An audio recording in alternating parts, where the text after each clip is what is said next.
नमस्कार दोस्तों आज की वीडियो में हम आपको सिलनेटिविन टैबलेट्स का रिव्यू अपने YouTube channel the pharma medicine पे करेंगे। दोस्तों ये मेडिकेशंस जो है वो एंटी हाइपरटेंसिव मेडिकेशंस है और ऐसे पेशेंट्स जिनका ब्लड प्रेशर बढ़ा होता है और कंट्रोल नहीं होता है वहाँ पे इस दवा का उपयोग करते हैं। ये कार्डियोवैस्कुलर डिजीज़ के लिए भी उपयोग की जाने वाली मेडिकेशंस है।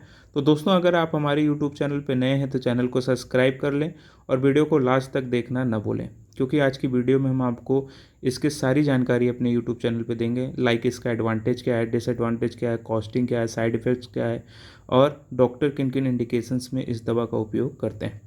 तो दोस्तों आज की वीडियो में हम आपको सिलनेटिविन के बारे में बताएंगे। दोस्तों this medication is use for the anti hypertension and सिलनेटिविन एक कार्डियोवैस्कुलर ग्रुप की दवा है जो कि एंटी हाइपरटेंशन के मेडिकेशंस की क्लास ऑफ फैमिली, जिसको हम लोग बोलते हैं कैल्शियम चैनल ब्लॉकर की ये मेडिकेशंस है और इसको हम लोग कैल्शियम एंटागोनिस्ट भी कहा जाता है, क्योंकि ये जो मेडिकेशंस है वो एल टाइप और एन टाइप दोनों प्रकार के चैनल्स को ब्लॉक करके काम करती है और तथा आर्टरी और वेन्स को डायलेट करके काम करती है, जिसकी वजह से आपका ब्लड प्रेशर जो है वो कम होता है। तो दोस्तों ये बहुत ही इफ़ेक्टिव मेडिकेशंस है और आपको हाइपरटेंशन के लिए बहुत ही उपयोग की जाती है। तो दोस्तों इसके स्ट्रेंथ के ऊपर बात करते हैं कि ये किन किन स्ट्रेंथ में मार्केट्स में अवेलेबल है। तो दोस्तों पहली स्ट्रेंथ जो आती है वो 5 mg से स्टार्ट होके आपको 20 mg तक आती है। इसमें तीन स्ट्रेंथ जो है अवेलेबल होती है, जिसमें पहली स्ट्रेंथ होती है 5 mg, दूसरी स्ट्रेंथ होती है 10 mg एंड तीसरी स्ट्रेंथ जो होती है वो 20 mg होती है। दोस्तों इसके प्राइस के ऊपर बात करते हैं। एज स्ट्रेंथ मार्केट्स में आपको कितने रुपए की प्राइस जो है वो मिलती है। तो जो 5 mg की टैबलेट्स होती है वो 6 रुपये से 8 रुपये के करीब आपको मार्केट्स में मिल जाती है। 10 mg है जो 9 से 12 रुपये के करीब आपको मिल जाती है और 20 mg जो है वो 12 से 15 रुपये के करीब में आपको मिल जाती है। दोस्तों इसके पैकेजिंग के ऊपर बात करते हैं। कुछ कंपनियां जो होती हैं वो 10 स्ट्रिप का आपको 10 टैबलेट का एक पत्ता बनाती हैं, कुछ 15 गोलियों का एक पत्ता बनाती हैं। आपको हर कंपनियां जो हैं अलग अलग तरीके से बनाती हैं। दोस्तों इसके कंपटीटर के ऊपर बात करते हैं तो मार्केट्स में बहुत सारी कंपनियां जो हैं विभिन्न नामों से अपने ब्रांडिंग करके काम करती हैं और सिलनेटिविन टैबलेट्स जो है वो लॉन्च करती हैं। जैसे इसमें आपका न्यूलॉन्ग टैबलेट्स है, नेक्सोवास टैबलेट्स है, सिला हर्ट टैबलेट्स है, सिनॉट टैबलेट्स है एंड सिलाकार जो है 10 mg में आपको मिलती हैं। तो ये सारे कंपटीटर ब्रांड्स इसके हैं, आप परचेस करके वहाँ से उपयोग कर सकते हैं।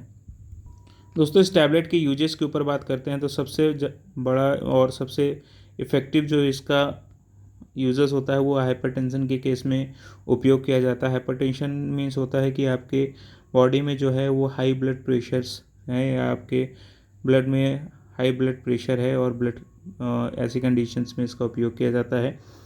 और दूसरा जो होता है पोस्ट स्ट्रोक केसेस में इसका उपयोग करते हैं, सिलनेटिविन का उपयोग करते हैं और रिड्यूस हार्ट प्रेशर के लिए भी इसका उपयोग किया जाता है। डायबिटिक के पेशेंट्स के लिए भी सिलनेटिविन का उपयोग करते हैं। ऐसे पेशेंट जिनको सीकेडी की प्रॉब्लम है या क्रोनिक किडनी डिजीज़ की प्रॉब्लम्स है तो वहाँ पे भी इसका उपयोग किया जाता है। एल्बुमिरिया की प्रॉब्लम्स है तो वहाँ पे भी इसका किया जाता है। कुछ ऐसे पेशेंट्स होते हैं जहाँ पे एम्लोडिपिन उनके लिए कारगर नहीं होता या डॉक्टर्स किसी भी तरीके से एम्लोडिपिन जो है मना किए होते हैं, क्योंकि ऐसे पेशेंट्स के लिए कुछ पेशेंट्स में एम्लोडिपिन जो है वो एलर्जी काज करता है, कुछ ऐसी प्रॉब्लम्स होती है तो वहाँ पर सिलनेटिविन भी डॉक्टर्स जो है वो उपयोग करते हैं। दोस्तों इसके डोज के ऊपर बात करते हैं कि इसकी डोजिंग कैसे लेना है या कैसे आप स्टार्ट करते हैं। तो इसकी डोजिंग जो है वो 5 mg से स्टार्ट करके 10 mg तक होती है और ऐसे इन कंडीशंस में पहले डॉक्टर, अगर आप एंटी हाइपरटेंसिव या प्री हाइपरटेंसिव केसेस में होते हैं तो 5 से 7 दिन तक आपको स्टार्ट करता है और उसकी डोजिंग जो है वो एज़ पर आपके ब्लड प्रेशर वो अकॉर्डिंग सेट करता है। तो 5 से 10 डेज तक आपकी डोजिंग को देखता है, उसके हिसाब से आपके इस टैबलेट की डोजिंग को टाइट्रेट कर देता है और ये आपको खाने से पहले या खाने के बाद में आप इसको किसी भी तरीके या किसी भी कंडीशंस में इसका उपयोग कर सकते हैं। और ये मेडिकेशन जो है वो लाइफ टाइम आपको यूज करना होता है, क्योंकि ये क्रोनिक किडनी डिजीज़ में उपयोग करते हैं और हाइपरटेंशन जो है क्रोनिक मेडिकेशंस या क्रोनिक डिजीज़ के अंतर्गत आता है, तो इस वजह से आपको इस मेडिकेशन को लाइफ टाइम लेना है। दोस्तों इसके साइड इफ़ेक्ट्स के ऊपर बात करते हैं तो इसका सबसे पहला साइड इफ़ेक्ट्स होता है हाइपोटेंशन। हाइपोटेंशन मतलब होता है कि जहाँ पे आपके बॉडी में लो ब्लड प्रेशर हो जाएगा तो ऐसे कंडीशंस में आपको हाइपोटेंशन की प्रॉब्लम्स हो सकती है, डिजीनेस हो सकती है, स्वेलिंग आपके फेस पे आ सकता है और स्टमक पेन हो सकता है और डायरिया की प्रॉब्लम्स जो है वो आ सकती है। तो दोस्तों, अगर आपको हमारा यूट्यूब चैनल वीडियो पसंद आया हो तो चैनल को सब्सक्राइब कर लें और अपना प्यार देना ना भूलें। Thank you so much for watching our video. Thank you so much.